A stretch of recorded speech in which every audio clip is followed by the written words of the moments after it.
ফেব্রুয়ারি মাসেই অনুষ্ঠিত হবে আসন্ন জাতীয় সংসদ নির্বাচন। তবে এই প্রথম বাংলাদেশে কেউ এখন পর্যন্ত বলতে পারছে না কারা আসবে আগামীর রাষ্ট্র ক্ষমতায়।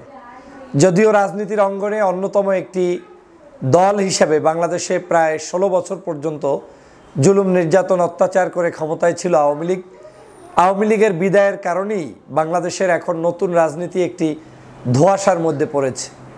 আপনাদের কাছে মনে হতে পারে এই ধোঁয়াশাটার কারণ কি? কারণ হচ্ছে বিগত দিনের রাজনৈতিকগুলো ছিল একরকম, আগামীর নির্বাচন এবং রাজনীতি হবে ভিন্ন রকম। বিগত দিনে মানুষ আওয়ামী বিরোধী একটি জোট থাকতো, একটি প্ল্যাটফর্ম থাকতো, সে ভিন্ন মতের হলেও ভিন্ন আদর্শের হলেও একই জায়গায় তারা বসবাস করত। সামহাও একই বাক্সকে তারা ভোট দেওয়ার চেষ্টা করত, সেই বাক্সে তারা ভোট দিয়ে সেখানে তাদের পছন্দের প্রার্থীকে জয়যুক্ত করত।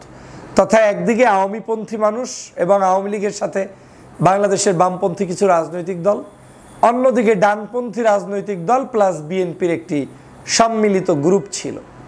কিন্তু 5ই আগস্টের কারণে আওয়ামী লীগ বাংলাদেশ থেকে হারিয়ে গিয়েছে এবং হারিয়ে গিয়েছে এটা তার কৃতকর্মের কারণেই তারা হারিয়ে গিয়েছে। এই হারানো জায়গা থেকে কেউ তাদেরকে আর উদ্ধার করতে পারবে না, কিংবা তাদেরকে বাংলাদেশের রাজনীতিতে কেউ ফেরত আনার কোনো সদিচ্ছা পূরণ হবে না। আর তারা বিদায়ের পরেই বাংলাদেশে এখন অনিশ্চিত যে আসলে তাহলে কারা ক্ষমতায় আসবে। যারা এতদিন বিএনপির সাথে ছিল তারা তো এখন আবার বিএনপির সাথে নাই। আবার বিএনপি বাংলাদেশে এখন পর্যন্ত লিস্টেড একটি বড় রাজনৈতিক দল, তাহলে তার বাহিরে অন্য কে আসবে সেটারও জনগণের সামনে ক্লিয়ার ধারণা ব্যালট পেপার ছাড়া বোঝা মুশকিল। তো সব মিলে নির্বাচন ফেব্রুয়ারিতে ঠিকই অনুষ্ঠিত হবে, কিন্তু ক্ষমতার দৌরাত্ম্যে কে এগিয়ে সেটা বলা যাচ্ছে না। বরং মানুষ অনেক ক্ষেত্রে এখন বলছে যে মানুষ পরিবর্তন চায়, মানুষ আওয়ামী লীগের মতো ফেসিবাদ আর চায় না, মানুষ যে কোনো ধরনের ষড়যন্ত্র মোকাবেলা করে তার মতের প্রাধান্য দিতে চায় এবং মানুষ এখন বাংলাদেশে অন্ততপক্ষে ভারতের আধিপত্যবাদের বিরুদ্ধে, আওয়ামী লীগের ষড়যন্ত্রের বিরুদ্ধে ভোট দিতে চায়। এখন এই ভোটের মাঠে যারাই সবচেয়ে বেশি দেশপ্রেমিকের ভূমিকায় থাকতে পারবে, ভারতীয় আধিপত্যবাদের বিরুদ্ধে থাকতে পারবে, আওয়ামী লীগের ষড়যন্ত্রবাজদের বিরুদ্ধে থাকতে পারবে, আমার মনে হয় তারাই সবচেয়ে বেশি ফলপ্রসূ রেজাল্ট এই আগামী নির্বাচনে করবেন, তাতে কোনো সন্দেহ নেই। অতএব নির্বাচনী মাঠে আমাদের এখন যে সময় আছে সেই সময় বলে দিবে আসল দেশপ্রেমিক লোক কারা, কারা দেশবিরোধী, কারা দেশের মানুষের চিন্তা চেতনার বিরোধী। সেটা ব্যালট পেপারে প্রকাশ পাওয়ার পরেই আমরা সিদ্ধান্ত নিতে পারবো। মোটামুটি যে জরিপগুলো বাংলাদেশে দেখা যাচ্ছে, প্রায় 40% মানুষই এখন পর্যন্ত ভোট কোথায় দেবে এই সিদ্ধান্তই অনেক অংশে অনেক জায়গার রিপোর্টে প্রকাশিত হচ্ছে দেয়নি, নেয়নি। তারা এখনো বসে আছে সামনের দিনগুলোর অপেক্ষায়। তবে যারা সিদ্ধান্ত নিয়েছে তার মধ্যে কারো কারো রিপোর্টে বিএনপি এগিয়ে, কারো কারো রিপোর্টে জামাত সহ তাদের বিরোধী মতের মানুষ যারা তারা এগিয়ে। এক বাক্যে বিএনপি এবং জামাতের যে জোট, এই জোটের মধ্যেই যে প্রতিদ্বন্দ্বিতা হবে তার কোনো বিকল্প নেই, এটাই বাস্তবতা। অন্যদিকে জুলাই বিপ্লবে যারা সহযোদ্ধা ছিলেন, নেতৃত্ব দিয়েছেন সেই বৈষম্য বিরোধী আন্দোলনের নেতাদের যে দল এনসিপি, সেটাও আগামী নির্বাচনে একটি বলিষ্ঠ ভূমিকা রাখবে বলে আমার বিশ্বাস। এর অন্যতম কারণ এনসিপির সাথে আপনার আদর্শিক দ্বন্দ্ব থাকতে পারে, ভিন্ন কোনো রাজনৈতিক মতাদর্শ থাকতে পারে, আপনার মতের মানুষ নাও হতে পারে, কিন্তু এই মানুষগুলোই জুলাইয়ের 24-এর আন্দোলন সংগ্রাম করে দেশটাকে উপহার দিয়েছে। সে কারণে জনগণের কৃতজ্ঞতা জানানো উচিত তাদের প্রতি। সেটা ভোটের মাঠে কতটুকু জানাবে সেটা আমরা এখন পর্যন্ত জানি না, কিন্তু ভোটের মাঠে তাদেরকে যতটুকুই জানাক কিংবা না জানাক, মিনিমাম তাদের প্রতি সৌজন্যতা, কার্টিসি আমাদের থাকা দরকার, এটা আমি ব্যক্তিগতভাবে মনে করি। এবং ভোটের মাঠেও তারা যদি সফলতার সাথে রাজনৈতিক যে মানুষের চিন্তা এবং আদর্শ সেটাকে নিজেরা ধরতে পারে এবং বুঝতে পারে যে জনগণ আসলে কি চায়, সেই অনুযায়ী রাজনীতি করে, তাহলে সেদিকেও তারা কিন্তু ভালো একটি ফল নিয়ে আসার সম্ভাবনা থাকতে পারে। সব মিলে আগামী নির্বাচন একটি চ্যালেঞ্জিং। আগামী নির্বাচন দেশপ্রেমিক মানুষদের মধ্যেই একটি লড়াই। এখন দেশপ্রেমিকেরা সবাই, বিএনপিও দেশপ্রেমিক, জামাত ইসলামও দেশপ্রেমিক, এনসিপিও দেশপ্রেমিক এবং সবাই বাংলাদেশ প্রেমী আমরা দেখছি।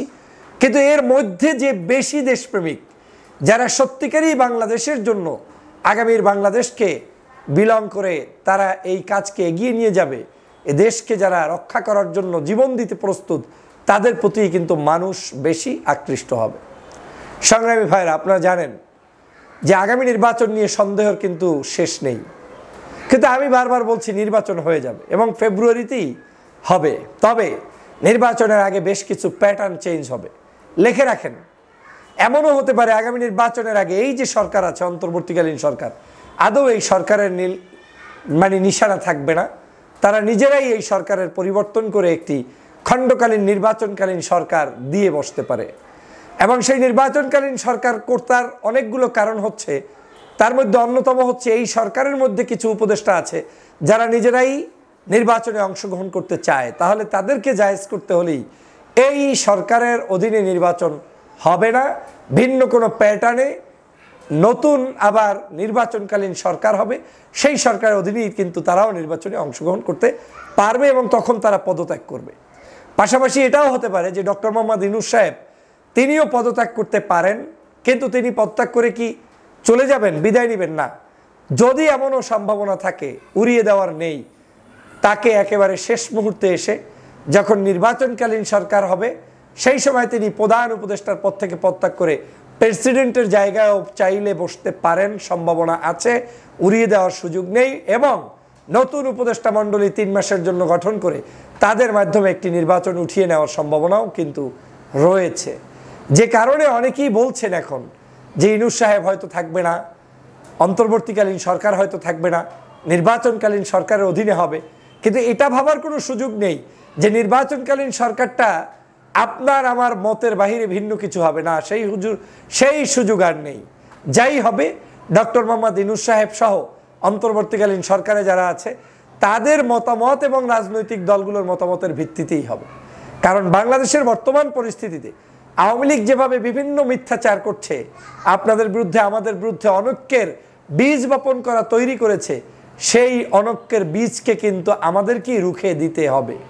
আমার একটা জিনিস ভালো লেগেছে যে বাংলাদেশের রাজনীতিতে আমরা একে অপরের অনেক শত্রুতালি করি, কিন্তু বাস্তবতা হচ্ছে আমরা কিন্তু হাসিনা প্রশ্নে এক, আওয়ামী লীগ প্রশ্নে এক, এবং আগামী নির্বাচনে এই হাসিনা প্রশ্নে, আওয়ামী লীগ প্রশ্নে আমাদেরকে ঐক্যবদ্ধ থাকতেই হবে। তবে কে নির্বাচিত হবেন, কে হবেন না, সেটাও কিন্তু আপনারা ধরতে পারবেন। যেই ব্যক্তি যত ভারত প্রীতি দেখাবে, যেই ব্যক্তি যত আওয়ামী প্রেম দেখাবে, যেই ব্যক্তি যত হাসিনা প্রেম দেখাবে, কিংবা যেই ব্যক্তি যত আওয়ামী লীগের স্টাইলের যে রাজনীতি ছিল সেই রাজনীতি দেখাবে, সেই ব্যক্তি তত বেশি পরাজিত হবে, সেই দল তত বেশি পরাজিত হবে। আর নির্বাচিত হবে কারা?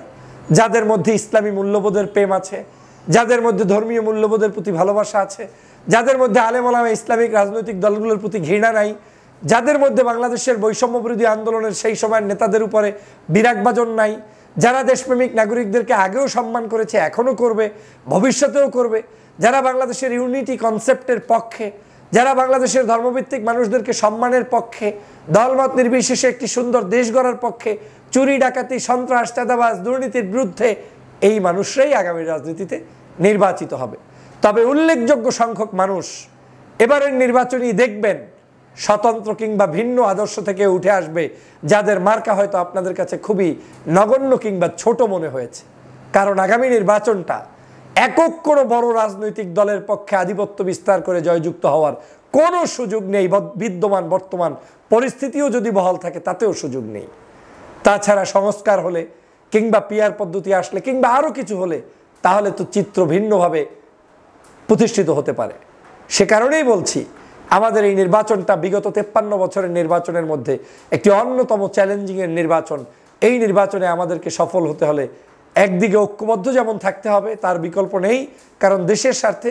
অন্যদিকে আমি আমার দলের নেতাকর্মী সহ ব্যক্তি জীবনে আমাদেরকে ভালো ভালো মানুষ হয়েই মানুষের কাছে নিজের চেহারাকে ফুটিয়ে তুলতে হবে। আশা করি আগামী নির্বাচনের কিঞ্চিত হলেও আপনারা বুঝতে সক্ষম হয়েছেন। ভালো থাকবেন, সুস্থ থাকবেন। আল্লাহ হাফেজ।